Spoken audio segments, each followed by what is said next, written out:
Shu sinovni qilib, to'g'ri yo'lni topib qolgan odam oldingi 10 yil oldinga o'tib ketadi. Mana gul to'kib turibdi. O'rtada qirol gul mana. Mana bu qirol gul. Birinchi bo'lib ochiladi.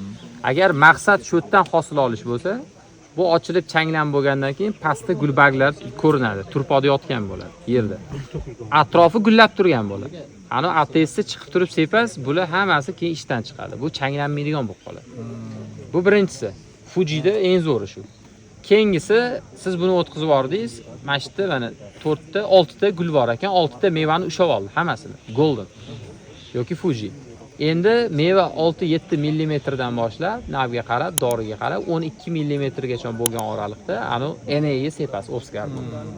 U obsgarmon ham asli 100% hammasini to'ka olmaydi, lekin keyingi yilgi solkashlikni ancha oldin olib beradi. Undan keyingi ishingiz Exilis bo'ladi, 6 ba. Uni sepas. Buni o'tkazib yuborsa. Endi buni ham o'tkazib yuborsiz, yana bittasi bor, lekin u xavfliroq. Nimaga u haqida gaplashmadik? Metamitron degani bor. Goltix degan dori. Shuni sepas, u 16 mm gacha ta'sir qiladi.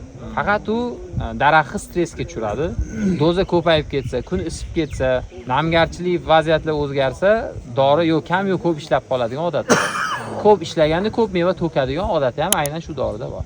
Shuning uchun men sizlarga hozir yengillik bo'lgani uchun Baxmal sharoitida 10 sonidan boshladik, lekin baribir ani metamitronni ham zamoni keladi sizlarda.